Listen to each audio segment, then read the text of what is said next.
Hi everyone, welcome to part 3 of our Google Ads course, and in this specific course we're going to be talking all about keyword strategies, essentially identifying the search terms that might be used to find your business and help you create an effective strategy so you can serve relevant ads to relevant users. And in this specific module we're going to talk about keyword strategy, match type optimizations, best practices, and then we're going to jump in Google Ads and actually build out a keyword strategy in the keyword planner. So we can just jump right in. So why does a keyword strategy matter? When people are searching for a product or service, they naturally use different combinations of words to describe what they're looking for. These words are known as search terms, and they lead to different search results, right? So your ad may appear when someone uses a search term that might match your keyword that you're targeting.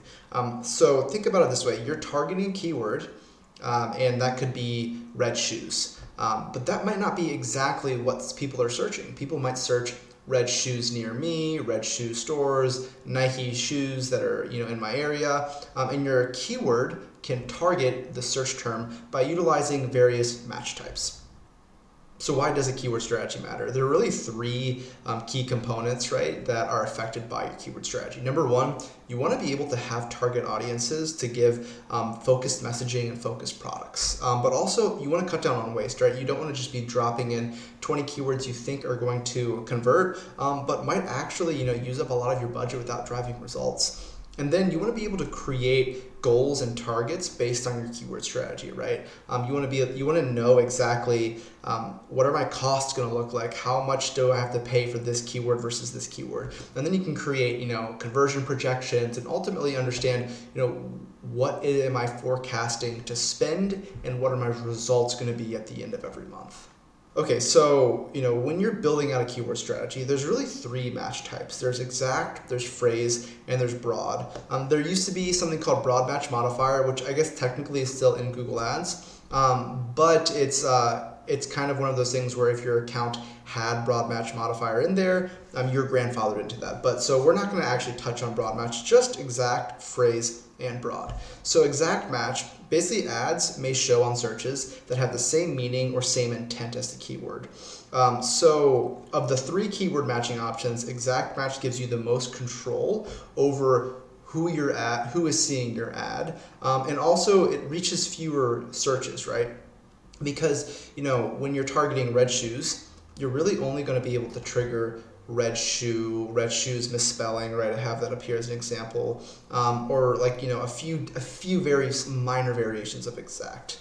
So phrase match is a little bit different. So ads may show on searches that include the meaning of your keyword. The meaning of the keywords can be implied and user searches can be more specific form of the meaning, right? So with phrase match, you can reach more searches than with exact match because you have more variation options. In this example, I have a phrase match of red shoes might trigger red shoes near me, right? So often in phrase match, it usually has your root word, but could have, a phrase, right, indicating the match type with that word inserted into it, right? So red shoes near me, or it could be Adidas red shoes for women.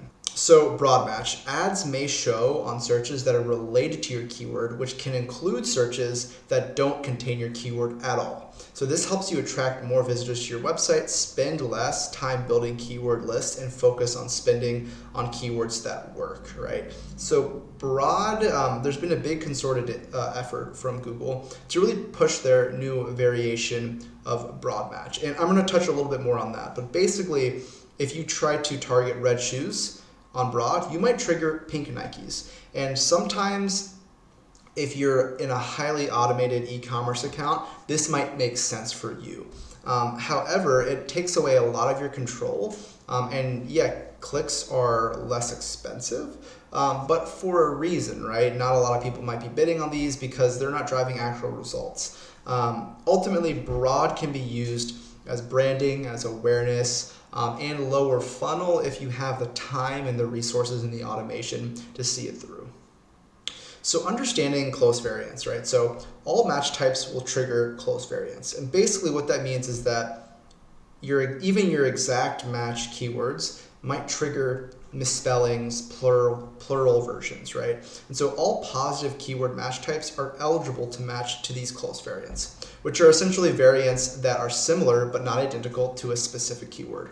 And all match types are semantic, meaning keywords expand based on the meaning of the query rather than the structure of the query.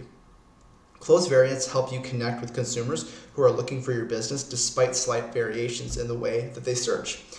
Basically, Google has a good idea on who is trying to purchase, who is trying to make an action, right?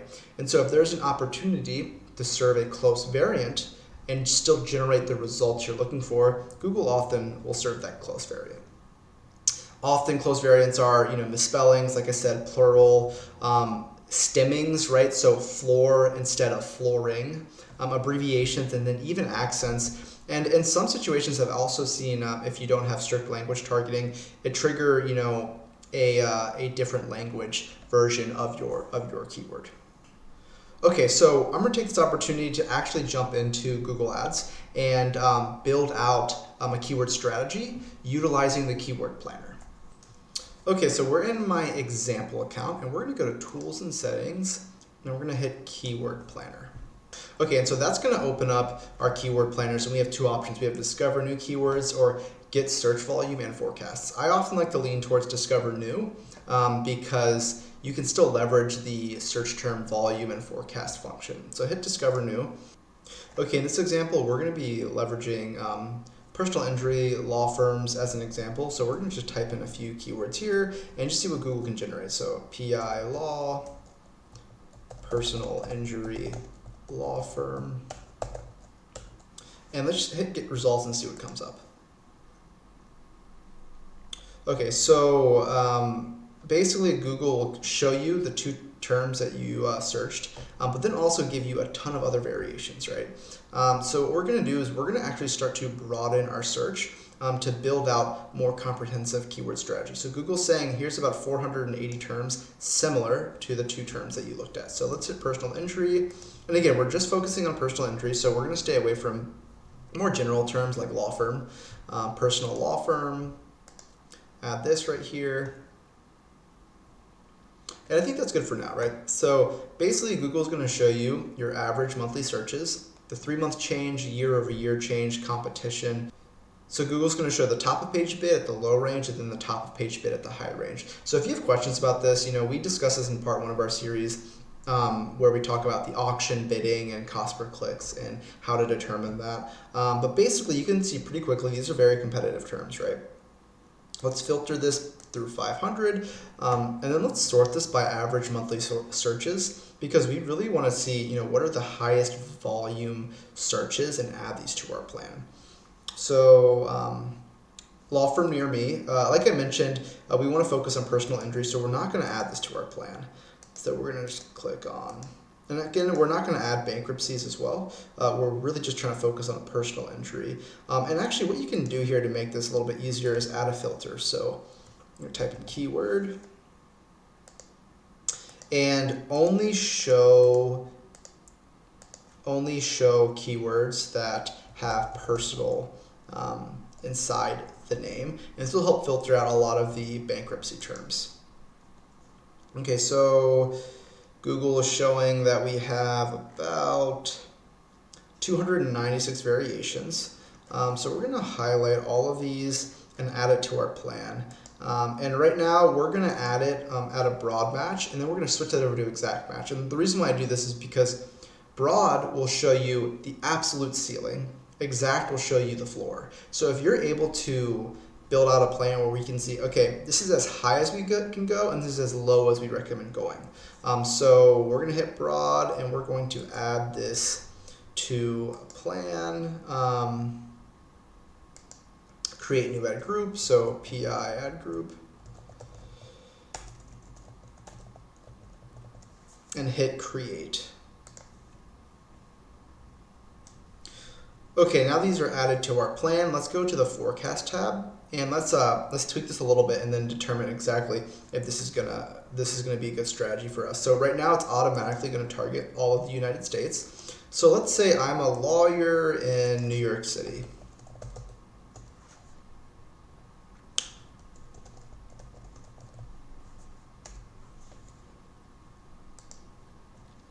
And hit save.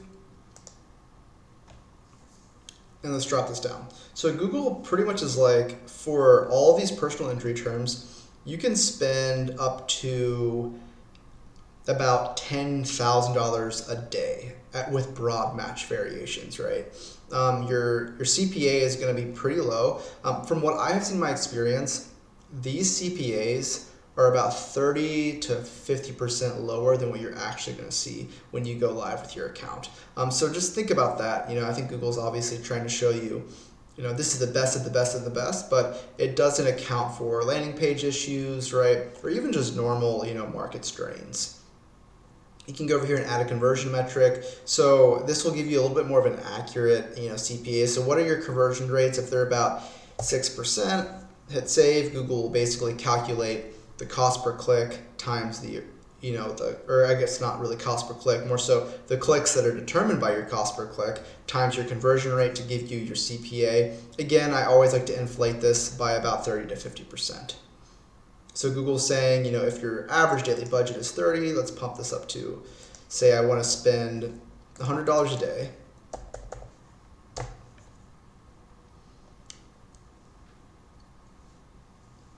That comes out to about $3,000 a month, and Google says, hey, your CPA will likely be about $35, and you'll get 85 conversions from it. And then you can also filter by, okay, like what's going to be the keywords that are costing me the most, right? And you can see, okay, this is in my market, this is in my market, this is what I want to focus on. But then if you see anything you don't want to focus on, you can always cut those off, right? So from here, if you want to see the floor, right, you want to see the exact match costs, just highlight all of them, hit edit match type, and then hit exact. And now Google's going to tell you a little bit more accurate of a CPA, right? So your cost per lead for exact match, spending $100 a day is going to be about $420. Again, that's going to fluctuate, but it does show how expensive these searches are. And again, remember, right, so the exact match is basically you're targeting people that are searching the exact phrase personal injury attorney, very bottom funnel, right? So very competitive.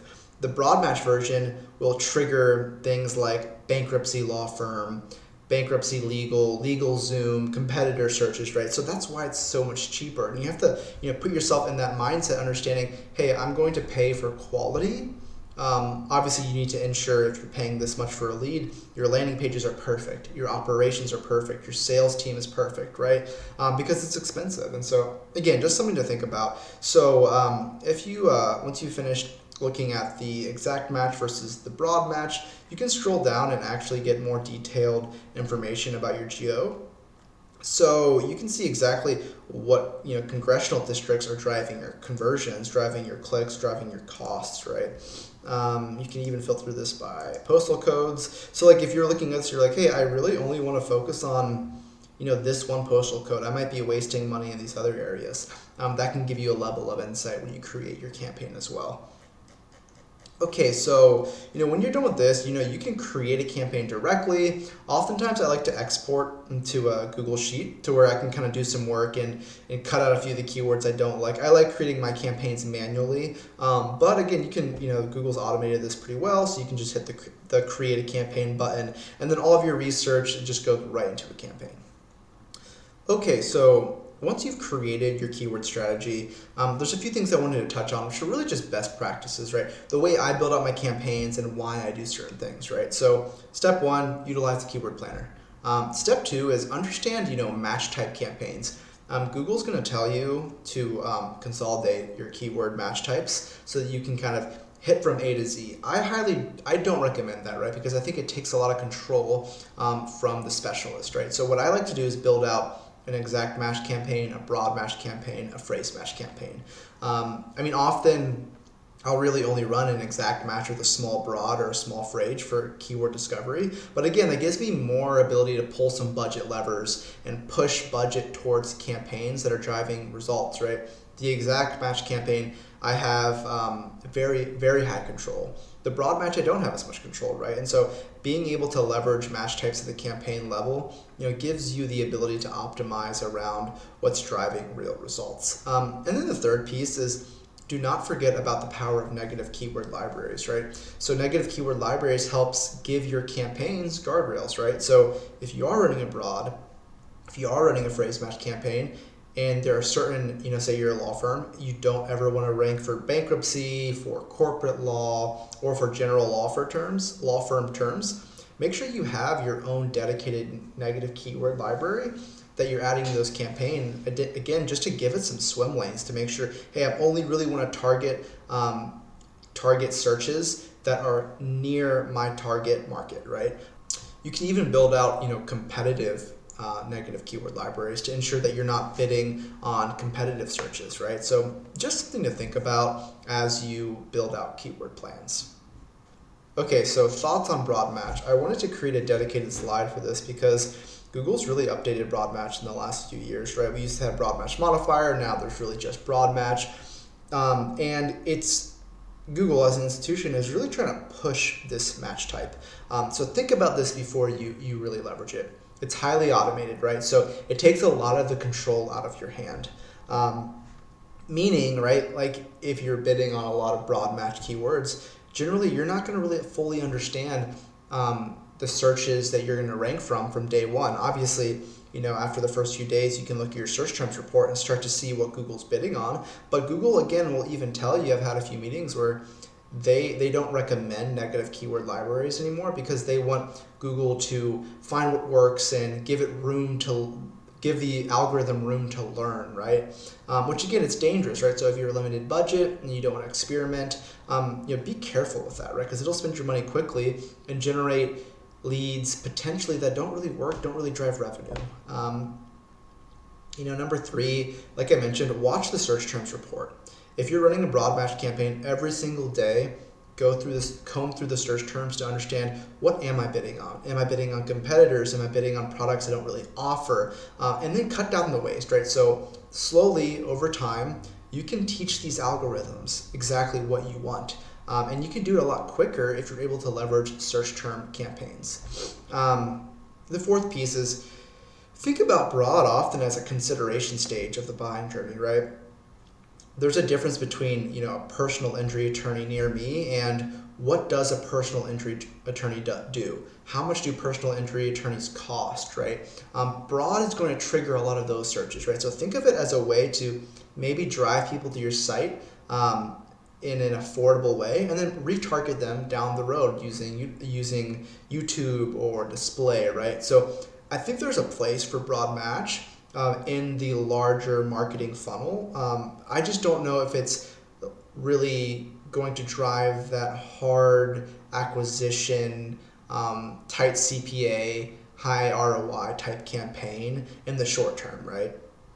And then the last piece is, this is something I utilize broad match a lot for, keyword expansion, right? So I know the keyword planner is always a great place to start, but broad match often gives you a lot of unique searches that you would not find in any other capacity, right? So utilize it as a keyword expansion campaign. Again, it's a great tool. Just understand what it is and understand what it's not. Okay, so best practices for creating a keyword plan, right? It's really vital that you create keyword strategy based on what users are actually searching. Number 1, and I've said this a few times, but I live and die on negative keywords. Build out negative keywords and don't stop building out negative keyword lists, right? You're going to want to utilize your data in a really effective way. So every single day, think about this. The search term result is a living, breathing entity. There are new searches that rank that have never been searched every single day. So utilize your search terms report to build out really robust negative keywords that you don't want to serve on.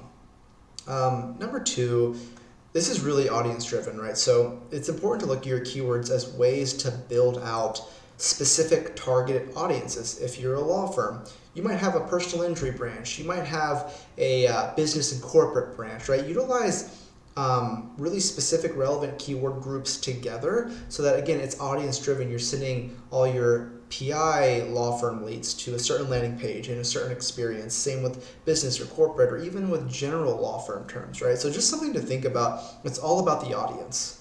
And that kind of leads me to my last point, which is creating themed campaigns and themed ad groups so that you have unique experiences, landing page experiences, ads, and even sales experiences for the people searching. Okay, so final thoughts. Again, you live and die by your keyword strategy in Google.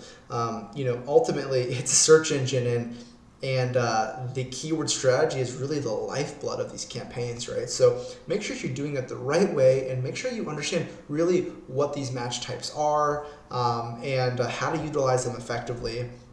Don't forget your search terms report. It's kind of hidden. It's right under the keywords tab, but it's vital to being successful in Google Ads.